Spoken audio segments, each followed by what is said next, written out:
Telangana rising global summit 2025 ముగింపు వేడుకలు అట్టహాసంగా జరిగాయి. ముగింపు వేడుకల్లో భారీ డ్రోన్ షో నిర్వహించారు.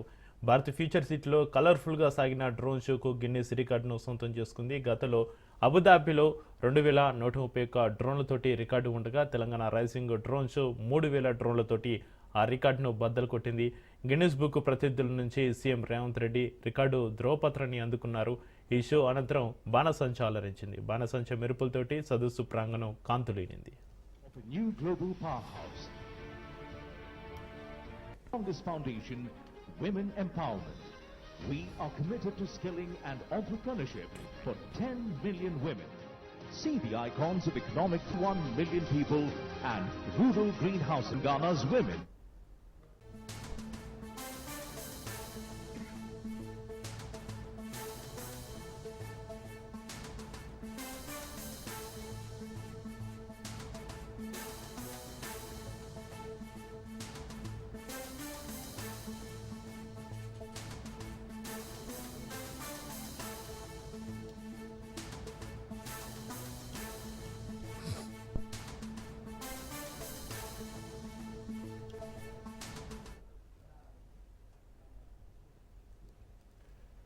ఇవాళ ఉస్మానియా యూనివర్సిటీకి సీఎం రేవంత్ రెడ్డి వెళ్లనున్నారు. ఉదయం 11 గంటలకు ఆర్ట్స్ కాలేజ్ వద్ద సభ జరగనుంది.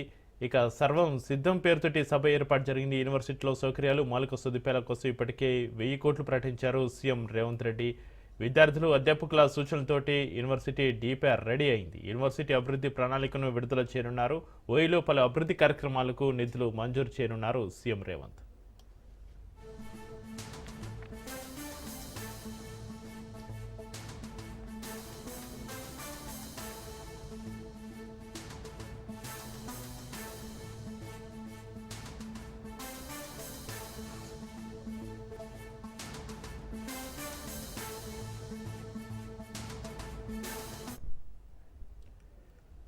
ఇవాళ ఉస్మానియా యూనివర్సిటీకి సీఎం రేవంత్ రెడ్డి వెళ్లనున్నారు. ఉదయం 11 గంటలకు ఆర్ట్స్ కాలేజ్ భవనం దగ్గర సభ జరగనుంది. సర్వం సిద్ధం పేరుతోటి సభ ఏర్పాటు జరిగింది. యూనివర్సిటీలో సౌకర్యాలు మౌలిక సదుపాయాల కోసం ఇప్పటికే 1000 కోట్లు ప్రకటించారు సీఎం రేవంత్ రెడ్డి. విద్యార్థులు అధ్యాపకుల సూచనలతోటి యూనివర్సిటీ డీపీఆర్ రెడీ అయింది. యూనివర్సిటీ అభివృద్ధి ప్రణాళికను విడుదల చేయనున్నారు. ఓయిలో పలు అభివృద్ధి కార్యక్రమాలకు నిధులు మంజూరు చేయనున్నారు సీఎం రేవంత్.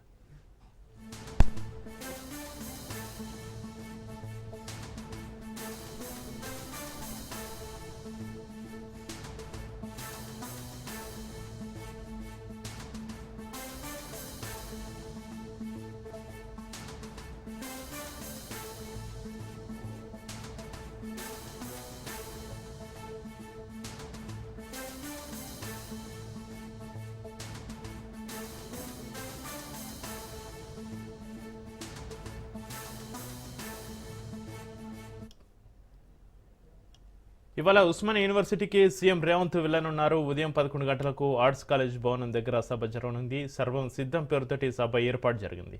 యూనివర్సిటీలో సౌకర్యాలు మౌలిక సదుపాయాల కోసం ఇప్పటికే 1000 కోట్లు ప్రకటించారు సీఎం రేవంత్ రెడ్డి. విద్యార్థులు అధ్యాపకుల సూచనలతోటి యూనివర్సిటీ డీపీఆర్ రెడీ అయింది. యూనివర్సిటీ అభివృద్ధి ప్రణాళికను విడుదల చేయనున్నారు. ఓయిలో పలు అభివృద్ధి కార్యక్రమాలకు నిధులు మంజూరు చేయనున్నారు సీఎం రేవంత్. ఇవాళ ఉస్మానియా యూనివర్సిటీకి సీఎం రేవంత్ రెడ్డి వెళ్లనున్నారు. ఉదయం 11 గంటలకు ఆర్ట్స్ కాలేజ్ భవనం దగ్గర సభకు సంబంధించి మరింత సమాచారాన్ని మా ప్రతినిధి సునీల్ ఫోన్లో అందిస్తారు. సునీల్, ఈరోజు ముఖ్యమంత్రి రేవంత్ రెడ్డి ఉస్మానియా యూనివర్సిటీకి మధ్యాహ్నం 12 గంటల 30 నిమిషాల ప్రాంతంలో చేరుకుంటారు. ఇప్పటికే ఉస్మానియా యూనివర్సిటీలో గతంలో ముఖ్యమంత్రి హాజరైన తర్వాత ఉస్మానియా యూనివర్సిటీకి సంబంధించినటువంటి అభివృద్ధి కార్యకలాపాలకు ఖచ్చితంగా నిధులు కేటాయిస్తామని గతంలో ఇచ్చినటువంటి హామీ మేరకు ఈ రోజు పలు అభివృద్ధి కార్యక్రమాలకు ముఖ్యమంత్రి నిధులు కూడా ప్రకటించే అవకాశం. సుమారు 1000 కోట్ల వరకు ఉస్మానియా యూనివర్సిటీ అభివృద్ధికి, ఉస్మానియా యూనివర్సిటీ ఫ్యాకల్టీకి కావచ్చు, మన వైపు అక్కడ ఉన్నటువంటి సౌకర్యాల నిమిత్తము రాష్ట్ర ప్రభుత్వము ఉస్మానియా యూనివర్సిటీకి 1000 కోట్లు కేటాయించాలని నిర్ణయించుకున్నట్టు కూడా సమాచారం తెలుస్తుంది. ఈ రోజు అఫీషియల్ గా ప్రభుత్వం ఈ రోజు నేరుగా ముఖ్యమంత్రి ఉస్మానియా యూనివర్సిటీకి హాజరైన తర్వాత నేరుగా విద్యార్థుల ముందే ప్రకటన చేసే అవకాశం ఉంది. దీంతో విద్యార్థులు కొంత ఉత్సాహం చెప్తున్నారు. ఎందుకంటే గతంలో కొంతకాలంగా ఉస్మానియా యూనివర్సిటీకి ఎక్కడ కూడా నిధులు కేటాయించలేదు. కానీ కేటాయించిన కొన్ని నిధులు కూడా ఆ ఉపయోగంలోకి రాలేదంటే కూడా విద్యార్థులు తీవ్ర ఆందోళన కూడా గతంలో చేశారు. ఈ రోజు వస్తున్న నేపథ్యం ముఖ్యమంత్రి రేవంత్ రెడ్డి ఉస్మానియా యూనివర్సిటీకి వస్తున్న నేపథ్యంలో బీఆర్ఎస్పీ నేతలు అంటే భారతీయ రాష్ట్ర సమితికి సంబంధించిన విద్యాసంఘ నేతలు కొంత ఆందోళన చేశారు. ఇప్పటికే వారందరూ కూడా పోలీసులు ఎక్కడెక్కడ అరెస్ట్ చేశారు. మరోవైపు విద్యార్థులందరూ కూడా మిగిలినటువంటి ఏబీసీ విద్యార్థులు కావచ్చు, ఎస్ఎఫ్ఐ విద్యార్థులు కావచ్చు, మరోవైపు కాంగ్రెస్ విద్యార్థులు అందరూ కూడా ముఖ్యమంత్రి రాకని ఆహ్వానించారు. కేవలం బీఆర్ఎస్పీ నేతలు మాత్రం, బీఆర్ఎస్పీ సంబంధించిన పార్టీ నేతలు, స్టూడెంట్స్ యూనియన్ నేతలు మాత్రమే అటు రేవంత్ రెడ్డి రాకను కొంత అడ్డుకునే ప్రయత్నం చేస్తుంది. ఇప్పటికే వారందరూ కూడా పోలీసులు అడ్డుగా తీసుకోవడం జరిగింది. మొత్తం ఉస్మానియా యూనివర్సిటీకి ఈరోజు ముఖ్యమంత్రి నేరుగా హాజరైన తర్వాత 1000 కోట్ల నిధులు కేటాయించడంపై ప్రసంగిస్తారు. ఆ 1000 కోట్ల నిధులకు సంబంధించిన విషయాలపై కూడా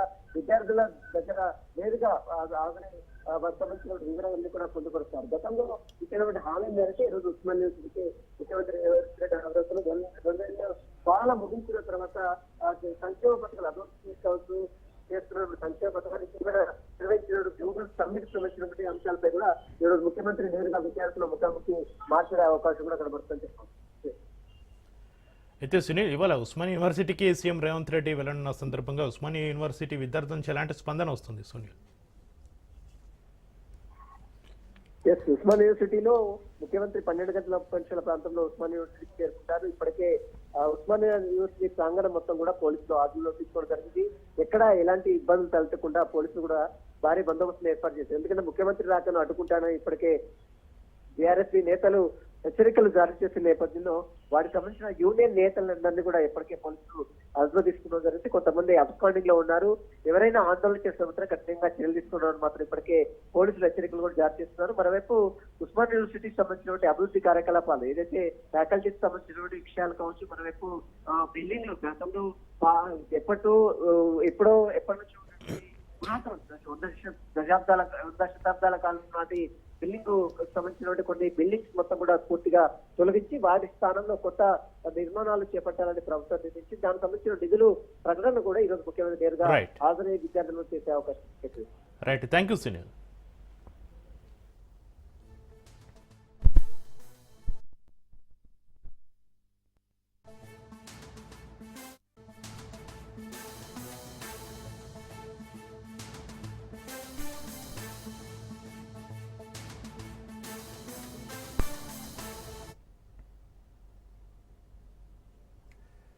ఇవాళ నుంచి జేహెచ్ఎంసీలో వార్డుల డీలిమిటేషన్ పైన అభ్యంతరాల స్వీకరణ కార్యక్రమం జరగనుంది. జేహెచ్ఎంసీ ప్రధాన కార్యాలయంతో పాటుగా జోనల్ సర్కిల్ ఆఫీసులోనూ అభ్యంతరాల స్వీకరించనున్నారు. ఇక కేవలం లిఖితపూర్వకంగా మాత్రమే అభ్యంతరాల స్వీకరణకు అవకాశం ఉన్నట్లుగా తెలుస్తుంది. ప్రజాభిప్రాయ సేకరణ పూర్తయ్యాక కౌన్సిల్ సభ్యుల అభిప్రాయం సేకరించనున్నారు అధికారులు.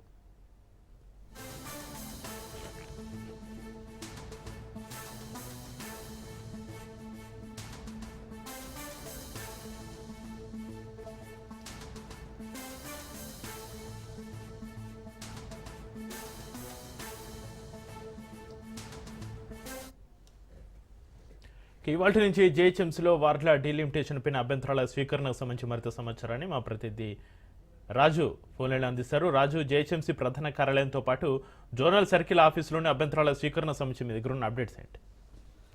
చక్రి, జిహెచ్ఎంసీ 300 వార్డులుగా విభజిస్తూ ఇప్పటికే ఇటు జిహెచ్ఎంసీ ఇటు 150 నుంచి 300 వార్డులుగా చేస్తూ ఇప్పటికే ప్రభుత్వం నిర్ణయం తీసుకోవడం జరిగింది. దీనికి సంబంధించి ఏదైతే శివార్లలో ఉన్నటువంటి 20 మున్సిపాలిటీలు 7 కార్పొరేషన్లు మొత్తం ఈ 27 అదనంగా మున్సిపాలిటీలు ఇందులో కలవడంతో ఇది మహానగర పాలక సంస్థ మరింత దీని పరిధి విస్తృతమైంది.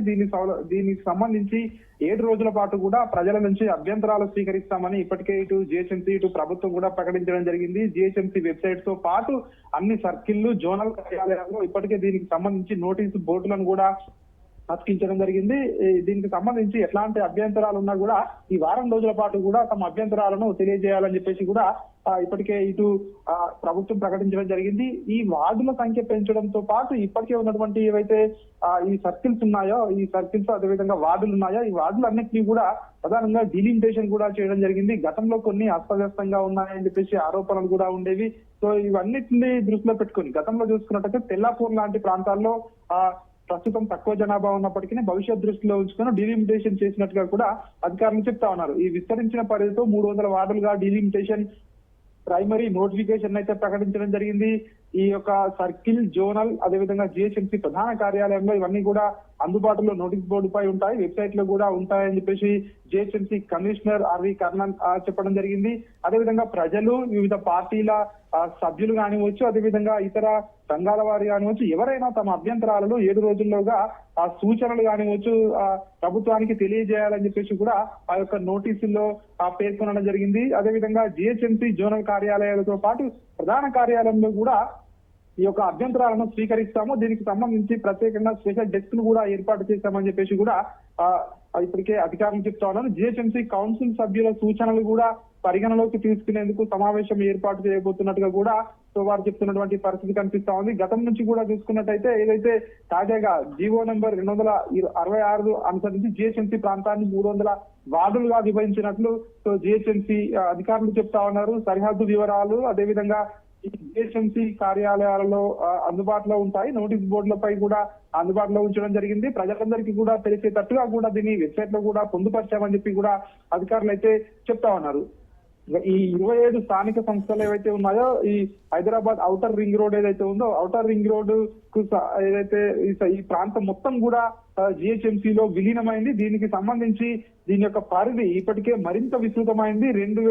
దీని యొక్క పరిధి ప్రస్తుతం 2000 చదరపు కిలోమీటర్ల వరకు కూడా పెరిగిందని చెప్పేసి కూడా అధికారులు అయితే చెప్తా ఉన్నటువంటి పరిస్థితి కనిపిస్తా ఉంది. సో చూడాలి మరి ఈ వారం రోజుల్లో ఎట్లాంటి దీనికి సంబంధించి స్పందన వస్తా ఉంది, ఎట్లాంటి అభ్యంతరాలు రాబోతా ఉన్నాయి, సో ప్రభుత్వం ఏం చేయబోతా ఉంది, దీనికి సంబంధించి ఎక్కడా కూడా ఇటు లీగల్ గా కానివచ్చు, అదేవిధంగా ఇటు ఎక్కడా కూడా ఎట్లాంటి ఇబ్బందులు లేకుండా ఇవన్నీ డీలిమిటేషన్ పూర్తి చేశాము ప్రక్రియ అని చెప్పేసి కూడా ఈ జిహెచ్ఎంసీ కమిషనర్ చెప్తున్నటువంటి పరిస్థితి కనిపిస్తా ఉంది. సో ప్రస్తుతము 300 వార్డులతో జిహెచ్ఎంసీ మహానగరపాలక సంస్థ మరింత పరిధి విస్తరించిందని చెప్పేసి అధికారులు అయితే చెప్తా ఉన్నారు. త్వరలో జరగబోయే ఎన్నికల నేపథ్యంలోనూ ఇది పూర్తి చేస్తామని చెప్పేసి కూడా అధికారులు అయితే చెప్తున్న పరిస్థితి కనిపిస్తా ఉంది. చక్రి, రైట్, థ్యాంక్ యూ రాజు.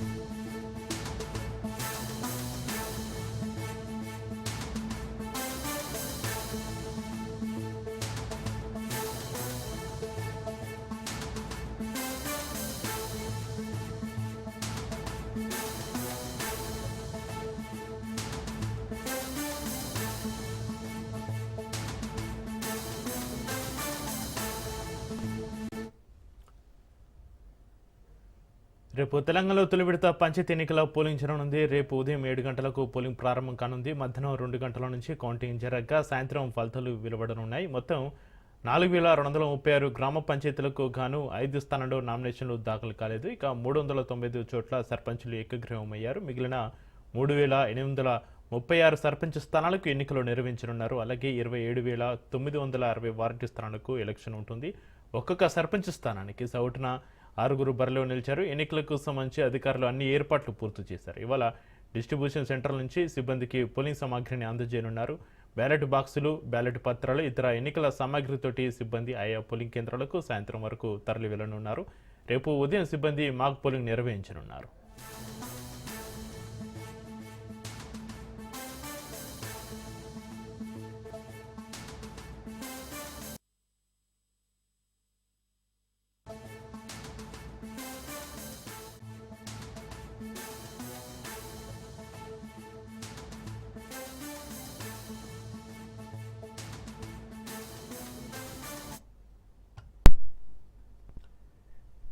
న్యాయ వ్యవస్థను భయపెట్టేలా రాజకీయ పక్షపాతంతో వ్యవహరిస్తూ సెక్యులరిజం పేరుతోటి న్యాయమూర్తులపై దాడులు జరుగుతున్నాయని AP deputy CM Janasena party అధ్యక్షుడు పవన్ కళ్యాణ్ అన్నారు. హిందూ విశ్వాసాలకు అనుకూలంగా తీర్పు ఇచ్చిన హైకోర్టు న్యాయమూర్తిపై అభిశంసన పిటిషన్కు ప్రయత్నించడం తీవ్ర ఆందోళన కలిగించే విషయమని ఆయన పేర్కొన్నారు.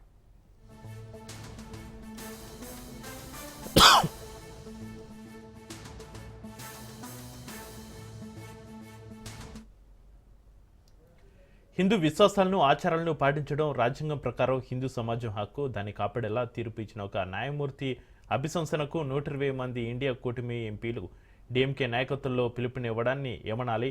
కొన్ని రాజకీయ పార్టీలు ఎందుకు అంతటి తీవ్రమైన చర్యలకు దిగుతున్నాయి?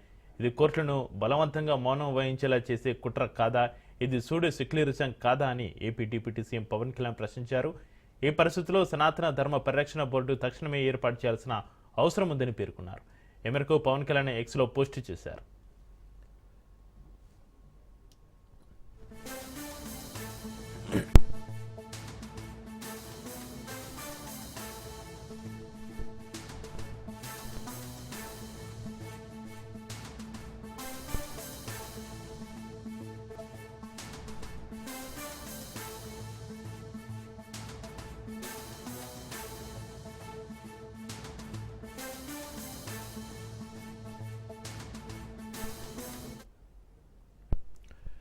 తమిళనాడులోని తిరుపరకుండ్రం కొండపైన ఉన్న దీపస్తంభంపై కార్తీక దీపాన్ని వెలిగించే విషయమే అక్కడి దర్గా కమిటీకి, సుబ్రహ్మణ్య స్వామి ఆలయ కమిటీకి ఏర్పడిన వివాదంలో మద్రాస్ హైకోర్టు న్యాయమూర్తి జస్టిస్ జేఆర్ స్వామినాథన్ ఇటీవల తీర్పునిచ్చారు. పరిమిత సంఖ్యలో వెళ్లి దీపం వెలిగించుకోవచ్చంటూ ఆదేశాలు ఇవ్వగా తమిళనాడు ప్రభుత్వం తదను అనుగుణంగా ఏర్పాట్లు చేయలేదు.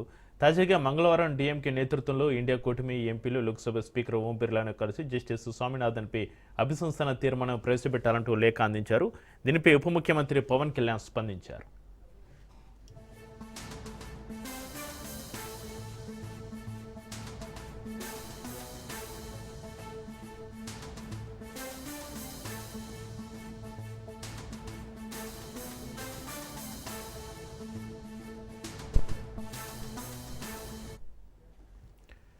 శబరిమల ఆలయంలో శతాబ్దాలుగా కొనసాగుతున్న సాంప్రదాయాన్ని సుప్రీంకోర్టు రాజ్యాంగ ధర్మాసనం మార్చినప్పుడు దేశవ్యాప్తంగా తీవ్ర నిరసనలు వెలువడ్డాయని పవన్ కళ్యాణ్ గుర్తు చేశారు. ఈ తీర్పు వల్ల సామాజిక అశాంతి చెలరేగిన అప్పట్లో ఏ న్యాయమూర్తిపైన అభిశంసన ప్రతిపాదన తీసుకురాలేదని తెలిపారు. కేవలం తీర్పుపై న్యాయపరమైన పునఃపరిశీలన మాత్రమే జరిగిందని పేర్కొన్నారు. అలాగే ఓ మాజీ సీజేఐ హిందూ భక్తుల విశ్వాసాన్ని కించపరిచేలా చేసిన వ్యాఖ్యలపై కూడా ఎలాంటి చర్యలు తీసుకోలేదన్నారు. అదే మాజీ సీజేఐపై న్యాయవాది విమర్శలు చేస్తే మాత్రం అన్ని రాజకీయ పార్టీలు ఖండించాయని తెలిపారు. ఇలాంటి సందర్భాల్లో ఇలాంటి చర్యలు తీసుకుని రాజకీయ పార్టీలు ఇప్పుడు హిందూ ఆలయానికి చెందిన భూమిలో దీపం వెలిగించడం, సాంప్రదాయాలను పాటించడం భక్తుల హక్కు అని తీర్పు ఇచ్చిన మద్రాస్ హైకోర్టు న్యాయమూర్తిని లక్ష్యంగా చేసుకున్నారని మండిపడ్డారు. ఆ తీర్పునకు ప్రతిగా డీఎంకే నేతృత్వంలోని ఇండియా కూటమి ఎంపీలు 120 మందికి పైగా న్యాయమూర్తి అభిశంసనకు నోటీసులు ఇవ్వడం రాజకీయ బెదిరింపులేనని స్పష్టం చేశారు.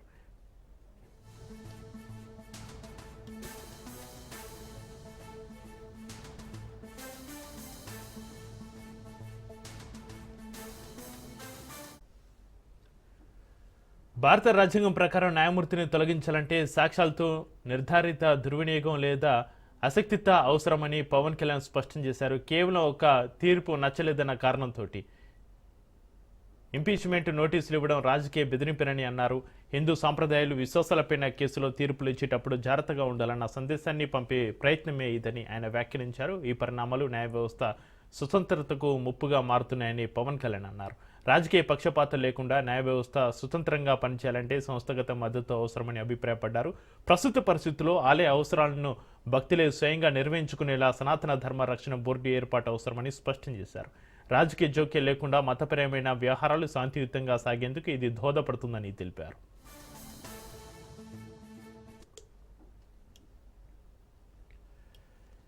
ఇక న్యాయ వ్యవస్థను భయపెట్టేలా రాజకీయ పక్షపాతంతో వ్యవహరిస్తూ సెక్యులరిజం పేరుతో న్యాయమూర్తులపై దాడులు జరుగుతున్నాయని AP deputy CM Janasena party అధ్యక్షుడు పవన్ కళ్యాణ్ అన్నారు. ఇక దీనికి సంబంధించి మరింత సమాచారాన్ని మా ప్రతినిధి సంతోష్ ఫోన్లైన్ అందిస్తారు. సంతోష్.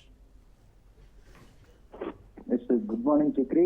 ఇక ఏదైతే డిప్యూటీ సీఎం పవన్ కళ్యాణ్ హిందూ వ్యవస్థకి ఏదైతే ఇటు సెక్యులరిజం పేరుతోటి న్యాయమూర్తులపై దాడులు చేస్తున్నటువంటి నేపథ్యంలోనే వీటికి సంబంధించి పవన్ కళ్యాణ్ అయితే కనుక స్పందించడం కూడా జరుగుతూ ఉంది. దీంతో కూడా ఒక ట్వీట్ అనేది చేయడం కూడా జరుగుతుంది. ఏదైతే ఇటీవలే తమిళనాడులోని తిరుప్పకొండ్రం కొండపైన ఉన్నటువంటి దీపస్తంభంపై కార్తీక దీపాన్ని వెలిగించే విషయంపై కూడా అక్కడ దర్గా కమిటీకి కావచ్చు, సుబ్రహ్మణ్య స్వామి ఆలయ కమిటీకి కావచ్చు ఏర్పడినటువంటి వివాదంలో ఇటు ఏదైతే ఆ వివాదం అనేది కూడా హైకోర్టుకి వెళ్ళడం, మద్రాస్ హైకోర్టులో అయితే కనుక న్యాయమూర్తి ఇచ్చినటువంటి తీర్పు ఏదైతే హిందూ మనోభావాలకి, అదేవిధంగా విశ్వాసాలకి, ఆచారాలకి అనుగుణంగా రాజ్యాంగం ప్రకారం హిందూ సమాజ హక్కు కాపాడే విధంగా వచ్చినటువంటి తీర్పుకి అయితే కనుక ఇటు అనుకూలంగా వచ్చినటువంటి నేపథ్యంలోనే అక్కడ న్యాయమూర్తిపై అయితే కనుక అభిశంసనకి సంబంధించి కొంతమంది ఇండియా కూటమికి సంబంధించినటువంటి ఎంపీలు అయితే కనుక తీవ్రంగా అభిశంసన ఏర్పాట్లు చేయడం కూడా జరుగుతోంది. దీనిపై కూడా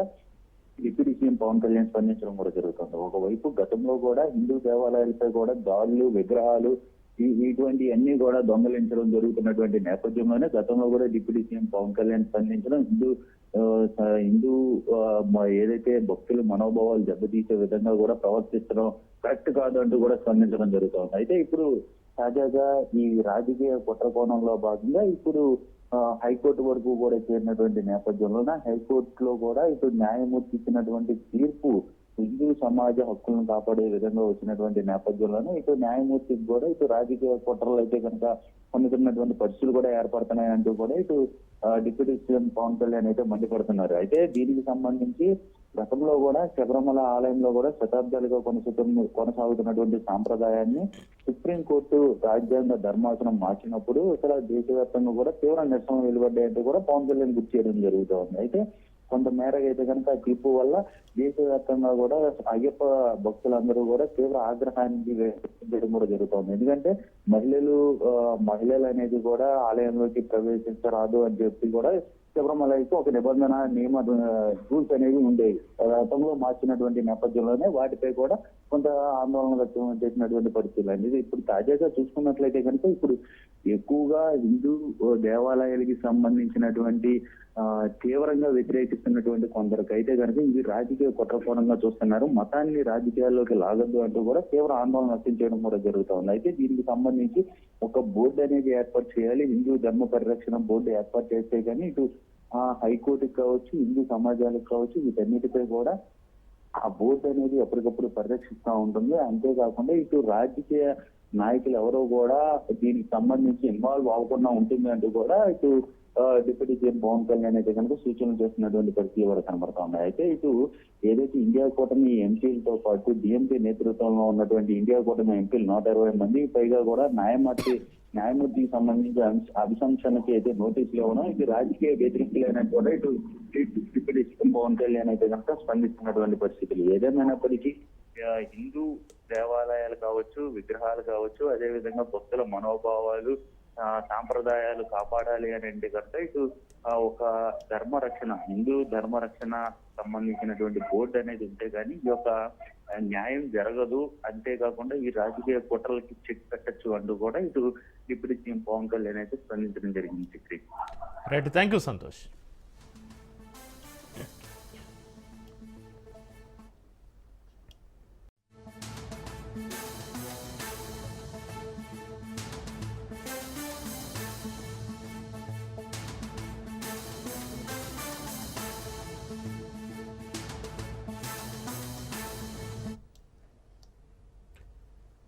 హైదరాబాద్ పాత బస్తీలో దారుణం జరిగింది. అరవింద్ అనే యువకుడిపైన కత్తులతోటి దుండగులు దాడికి పాల్పడ్డారు. దీంతో అరవింద్ అక్కడికక్కడే మృతి చెందాడు. సమాచారం తెలుసుకున్న పోలీసులు ఘటనా స్థలానికి చేరుకుని క్లూస్ టీం ఆధారంగా దర్యాప్తు ప్రారంభించారు. పోస్టుమార్టం నిమిత్తం మృతదేహాన్ని ఉస్మానియా మార్చురీకి తరలించారు. అనంతరం కేసు నమోదు చేసుకున్నారు.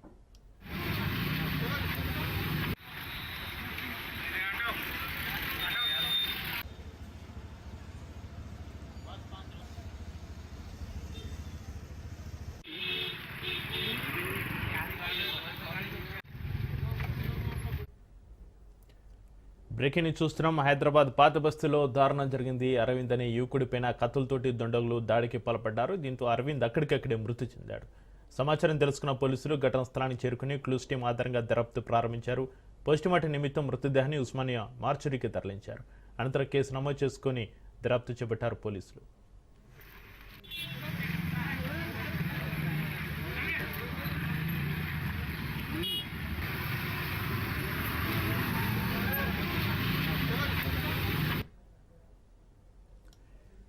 హైదరాబాద్ పాత బస్తీలో దారుణం. అరవింద్ అనే యువకుడిపై కత్తులతోటి దాడికి సంబంధించి మరింత సమాచారాన్ని మా క్రైమ్ బ్యూరో చీఫ్ మధు ఫోన్లో అందిస్తారు. మధు,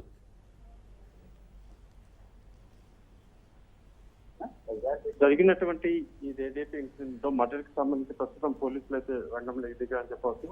అయితే ప్రధానంగా మనం మాత్రం ఏదైతే జరిగినటువంటి మర్డర్ ఏదైతే ఉందో పూర్తిగా కూడా పక్కా ప్రీమ్ ప్లాన్ ప్రకారమే జరిగినట్టుగా తెలుస్తుంది. అయితే రంగంలోకి దిగినటువంటి పోలీసులు విచారణ అయితే మొదలుపెట్టారు. అయితే ఇక్కడ ప్రధానంగా కూడా ఒకటి గమనించాల్సినటువంటి విషయం, పాతబస్తీ కామట్టిపుర పోలీస్ స్టేషన్ ఏదైతే ఉందో పోలీస్ స్టేషన్ పరిధిలో దేవీబాగ్ లో హత్య అయితే నమోదు చేసింది. అరవింద్ అనేటటువంటి వ్యక్తి పైన గ్లామర్ బైక్ ఒక బైక్ లో వచ్చినటువంటి 2176 లో యూత్ బౌలి నుంచి అటువైపు వస్తున్నటువంటి గూడా కిషన్ బాగ్ వరకు తన పని పూర్తి చేసుకుని ఇంటికి వెళ్తున్నటువంటి నేపథ్యంలోనే ఒక్కసారిగా కొంతమంది గుర్తు తెలియని వ్యక్తులు కత్తులతో దాడి చేసి అరవింద్ బైక్ ను ఆపి ఆ తర్వాత అతని మీద విచక్షణ రహితంగా అయితే దాడి చేశారు. సమాచారం అందుకున్నటువంటి కామర్స్పుర పోలీసులు చార్మినార్ డివిజన్ అసిస్టెంట్ కమిషనర్ మొత్తం అంతా టీం అంతా కూడా రంగంలోకి దిగారు. ఎవరు చేశారు ఏంటి అనే దానికి సంబంధించి ప్రస్తుతం విచారణ అయితే మొదలుపెట్టడం జరిగింది. రైట్ నౌ చూసుకుంటే మాత్రము మృతదేహాన్ని పోస్ట్మార్టం అయితే తరలించడం జరిగింది. ఇక్కడ ఒకటే అరవింద్ అనేటటువంటి వ్యక్తి ఎవరిస్తున్నారో ఇతను వస్తున్నటువంటి విషయాన్ని ముందుగానే గమనించారు, రెక్కి నిర్వహించడంతో పాటు ఇక్కడ ఉన్నటువంటి పూర్తిగా కూడా అతను ఎక్కడి నుంచి వస్తున్నాడు ఏంటి అనేది ఒక ప్రీ ప్లాన్ పై హత్య చేయడం జరిగింది. నిందితులు ఎవరు అనే దానికి సంబంధించి ప్రస్తుతం కామర్స్పుర పోలీసులు అయితే రంగంలోకి దిగి విచారణ మొదలుపెట్టారు. Right, thank you Madhu.